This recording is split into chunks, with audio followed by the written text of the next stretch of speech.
Praise the lord. దేవునికి మహిమ కలుగును గాక. ప్రతిరోజు క్రమం తప్పక వాగ్దానాన్ని వీక్షిస్తున్న ప్రతి ఒక్కరికి యేసయ్య నామములో ప్రత్యేక వందనములు.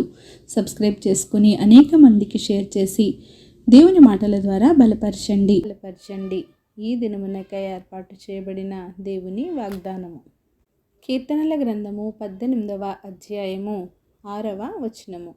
నా శ్రమలో నేను యెహోవాకు మొర్రపెట్టి తిని, నా దేవునికి ప్రార్థన చేసి తిని, ఆయన తన ఆలయములో ఆలకించి నా ప్రార్థన అంగీకరించెను.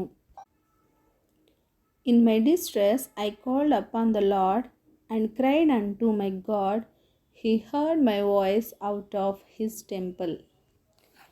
మనకు శ్రమ కలిగినప్పుడు కృంగిపోయి నలిగిపోతూ ఏవేవో నిర్ణయాలు తీసేసుకొని ఏం చేయాలో తెలియక అటు ఇటు తిరుగుతూ పరుగులు పెడుతూ ఉంటాము. చివరకు దాని వలన ఏమి ప్రయోజనము లేకుండా పోతుంది. శ్రమ కలిగినప్పుడు దేవునికి ప్రార్థించడం నేర్చుకోవాలి.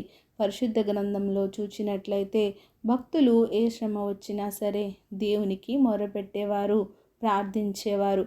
మరి దావీదు గారు అంటున్నారు, నాకు శ్రమ కలిగినప్పుడు నేను నా దేవునికి మొర్రపెట్టి తిని ప్రార్థించాను.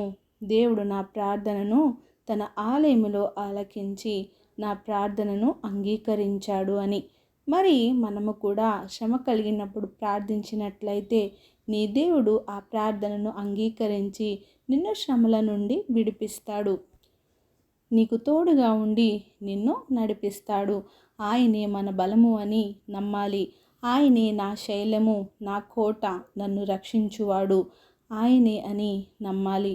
నా కేడెము, నా రక్షణ శృంగము, నా ఉన్నత దుర్గము నా దేవుడే అని నమ్మాలి. మన శత్రువుల నుండి, మరణ పాశముల నుండి తప్పించగలవాడు ఆయన ఒక్కరు మాత్రమే.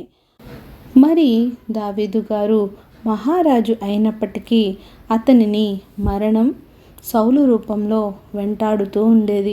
ఆయన చుట్టూ ఎప్పుడూ శ్రమలు పొంచి ఉండేవి. అయినప్పటికీ ఆయన ఎప్పుడూ కృంగిపోకుండా దేవునికే మొర్రపెట్టుచు ఆయన ప్రాణంతో దేవుణ్ణే సన్నుతించేవారు. ఆయనలో ఆయనే నెమ్మది చెందుతూ విశ్వాసంతో సాగిపోయేవాడు. మరి మనము ఒకదాని కోసమే చింతిస్తూ ఉంటాము, కానీ ప్రార్థన చేయము, యేసయ్యకు మొర్రపెట్టము.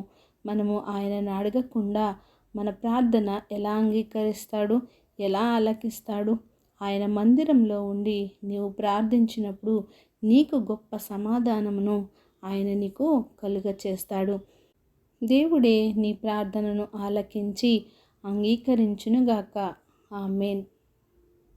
చిన్ని ప్రార్థన. సకల ఆశీర్వాదాలకు కారణభూతుడు అయిన మా ప్రియ పరలోకపు తండ్రి, మీరు ఇచ్చిన వాగ్దానంలకే వందనాలు దేవా. ఎవరైతే ఈ వాక్యాన్ని విన్నారో విని విడిచిపెట్టేవారుగా కాకుండా వారి హృదయగదిలో భద్రపరుచుకొని వాక్యానుసారంగా జీవించే బ్రతుకులను ప్రతి ఒక్కరికి దయచేయండి దేవా. అవును ప్రభా, మాకు శ్రమ కలిగినప్పుడు మేము చింతించకుండా నైనా కేవలం మీ మీద ఆధారపడి మీకు ప్రార్థించి మీకు మొర్రపెట్టి మీ నుండి వచ్చే ఆశీర్వాదాలను పొందుకునే భాగ్యం ప్రతి ఒక్కరికి దయచేయండి అయ్యా. ప్రార్థన అవసరం కొన్న ప్రతి ఒక్క బిడ్డని ఈ సమయంలో జ్ఞాపకం చేసుకోండి. ఎంతోమంది ఎన్నో రకాల అవసరాలతో ఉంటుండగా వారి ప్రతి ఒక్క అవసరతను సమయానుకూలంగా తీర్చండి. సమస్త ఘనత, మహిమ, ప్రభావములు మీరే ఆరోపించుకుంటారని యేసుక్రీస్తు పరిశుద్ధ నామమున ప్రార్థించి అడిగి వేడుకొనుచున్నాను మా తండ్రి. Amen. God bless you all.